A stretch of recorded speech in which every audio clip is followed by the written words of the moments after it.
бірде бесінші есеп абц үшбұрышында ад медианы жүргізілген. Бд векторы дц векторы тең теңдігі орындалатын көрсетіңіздер.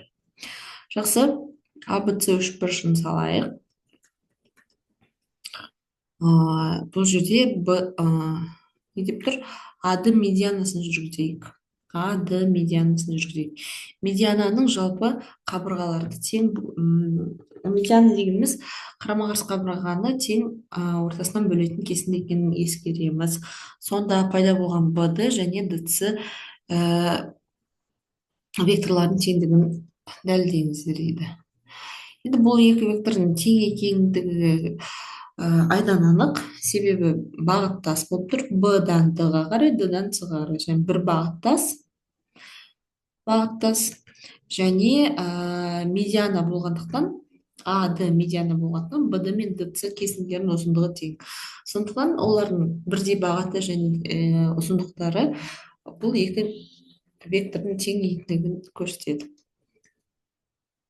Келесі, АБЦД тіктөртбұрышының диагоналдары О нүктесінде қиылысады. Жақсы, тіктөртбұрышты салып алайық. АБЦД тіктөртбұрышының диагоналдары, яғни АЦ және БД диагоналдары О нүктесінде қиылысады.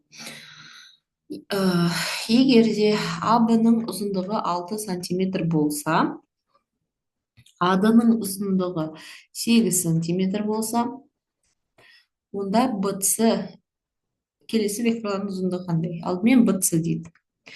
БЦ векторы дегеніміз, ол міне, Б-дан С-ға дейін жүретін вектор. Тіктөртбұрыш болғандықтан, оның ұзындығы АД-ға тең, 8. Келесі, CD векторын қарайық. CD дегеніміз АБ векторына тең, АБ қабырғасына тең, сондықтан 6.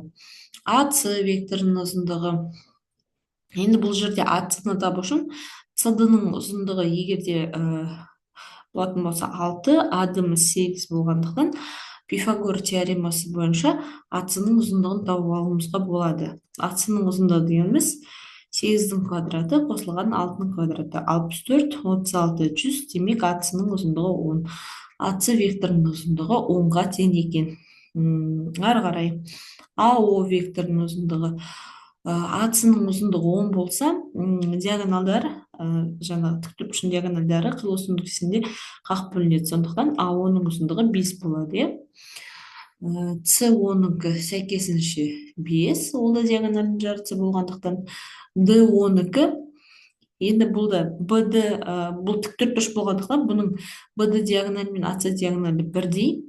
ДО деген БД диагоналының жартысы, сондықтан оның да ұзындығы 5-ке тең болады екен. Және соңғы есеп бірде жетінші.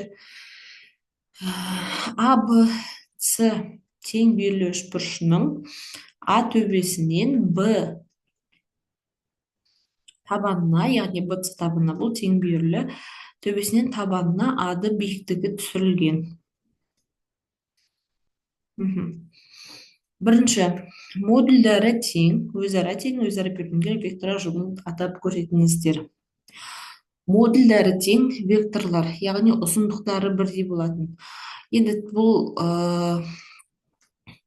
үшбұрыш тең берілу болғандықтан СА және АБ векторы, немесе АЦ және АБ векторы, АЦ және БА векторлар тең. Одан бөлек, мысалы, бұл тең берілу үшбұрыштың табанына түсірілген биіктік әрі медиана, әрі бесіктік болады. Сондықтан CD вектор мен ДБ векторында тең десек болады. Және одан шығатын басқаларда ДЦ мен БД, ДЦ мен ДБ деген сияқты векторлар өзара тең болады.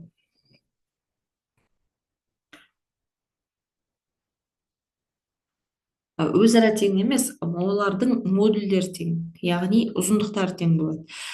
Векторлар тең болу үшін олардың ұзындықтары да бағыттары тең болу керек. Міне, енді өзара теңдерді қарайық. Мына үшбұрышының қабырғасында, мысалы, бүйір бүйір қабырғалары бір біріне ұзындықтары тең болғанымен бағыттары тең емес, сондықтан біз оларды өзара теңдей ала алмаймыз. Бізге тек қана cd векторы мен db векторы, өйткені олардың ұзындықтары бірдей және бағыттары бірдей. Немесе қарама қарсы, иә, bd векторы менен dc векторы өзара тең деп жазсақ болады. Үшінші, өзара перпендикуляр векторлар жұбы ол cd векторы менен ад векторы деп алсақ болады, және db векторы мен ад векторы деп алсақ болады. Болмаса енді бағыттарын өзгерт, bd мен ад деген сияқты. Осындай өзара тең, модульдар тең және перпендикуляр векторлар алуға болады екен. Назарларыңызға рахмет.